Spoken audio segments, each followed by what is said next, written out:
मथुरा आणि वृंदावनची रंगपंचमी तुम्ही ऐकली असेल, पण महाराष्ट्रात एक अशी जागा आहे जिथे रंगपंचमी केवळ रंगांचा उत्सव नसून भक्ती, समता आणि आनंदाचा सोहळा बनतो. ही जागा म्हणजे विठ्ठलाची नगरी पंढरपूर. आज आपण पाहणार आहोत पंढरपूरची रंगपंचमी कशी साजरी होते, तिच्या परंपरा काय आहेत आणि हजारो लोक एकत्र येऊन हा उत्सव कसा अनुभवतात. पंढरपूरमध्ये रंगपंचमीची सुरुवात होते ती सकाळी साधारण 7 वाजता. पंढरपूरमधील तुळशी वृंदावन येथे सर्वप्रथम रंगोत्सव सुरू होतो. या ठिकाणी पंढरपूर शहरातील आणि आसपासच्या भागातील हजारो लोक एकत्र जमतात. या रंगोत्सवाचं एक विशेष वैशिष्ट्य म्हणजे येथे फक्त कोरडे रंग खेळले जातात. लोक एकमेकांवर गुलाल उधळतात, गाण्यांच्या तालावर नाचतात आणि आनंद व्यक्त करतात. इथे रंगपंचमी हा केवळ उत्सव नसून लोकांना एकत्र आणणारा आनंदाचा क्षण असतो. रंगपंचमीच्या दिवशी पंढरपूरमध्ये वातावरण पूर्णपणे बदललेलं दिसतं. सगळीकडे रंग, हसू आणि आनंद दिसतो. आम्ही इथल्या काही भाविकांशी बोललो आणि त्यांनी या उत्सवाबद्दल काय सांगितलं ते ऐकूया. ही चांगली पर्वणी आहे की जिथं या पद्धतीनं सगळेजण एकत्र येऊन एन्जॉय करू शकतात. आणि काय पाहिजे, पंढरपुरात एकमेव ट्रॅक्टर अशी हायड्रोलिक रंगपंचमी खेळली जाते, जिथे कोरडे कलर फक्त खेळले जातात. पाण्याचा वापर अजिबात होत नाही. फुल एन्जॉयमेंट आणि छान वातावरणात सकाळ सकाळी रंगपंचमी खेळली जाते. तुळशी वृंदावनातील रंगोत्सवानंतर पंढरपूरमधील आणखी एक महत्त्वाचा भाग म्हणजे विठ्ठल मंदिराच्या पश्चिम द्वाराजवळची रंगपंचमी. येथे रंगपंचमीचा उत्सव आणखी मोठ्या उत्साहात साजरा केला जातो. लोक एकमेकांवर रंग, पाणी आणि फुलांची उधळण करतात. हलगीच्या तालावर लोक नाचतात आणि विठ्ठलाच्या नावाचा गजर करत आनंद साजरा करतात. पंढरपूरच्या रंगपंचमीचा सर्वात सुंदर भाग म्हणजे इथला समतेचा संदेश. या उत्सवामध्ये कोणताही जातभेद किंवा भेदभाव दिसत नाही. सर्वजण एकत्र येऊन विठ्ठलाच्या नावाने हा उत्सव साजरा करतात. हेच वारकरी परंपरेचं वैशिष्ट्य आहे. पंढरपूरमध्ये रंगपंचमीच्या दिवशी आणखी एक महत्त्वाची परंपरा आहे. या दिवशी पंढरपूरमध्ये 3 डाफ निघतात. यापैकी एक डाफ मंदिर समितीचा असतो आणि दुसरा बडवेंचा आणि तिसरा उत्पातांचा डाफ असतो. या डाफच्या मिरवणुकीमध्ये हजारो भाविक सहभागी होतात.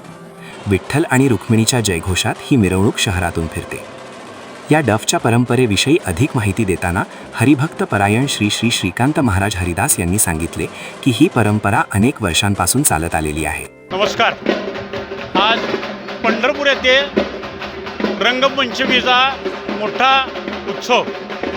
या रंगपंचमीचे वैशिष्ट्य असे आहे, साधारण वसंत पंचमी ते आज रंगपंचमी एक महिनाभर साधारण देवाला पांढरे पोशाख घातले जातात आणि रोज देवाला गुलाल लावला जातो, रंग खेळला जातो. आणि अशी परंपरा आहे, पद्धत आहे.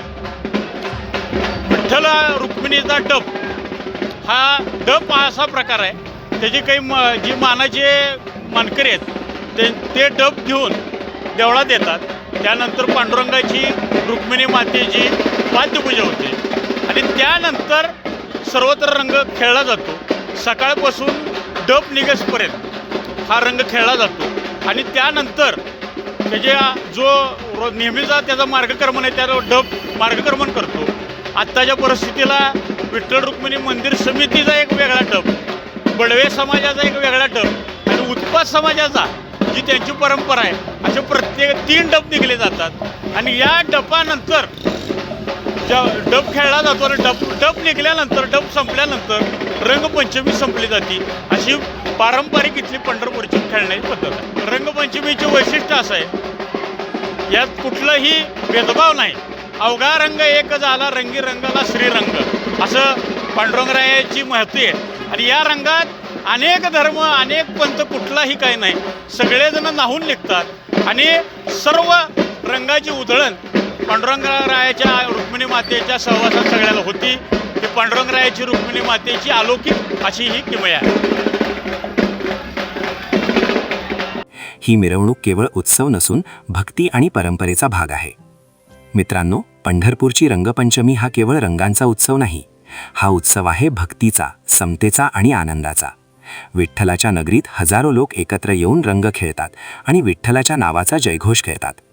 तुम्हाला पंढरपूरची रंगपंचमी कशी वाटली? तुमच्या गावात, शहरात रंगपंचमीची अशी काही परंपरा असल्यास कमेंट्समध्ये नक्की सांगा. जय हरी विठ्ठल.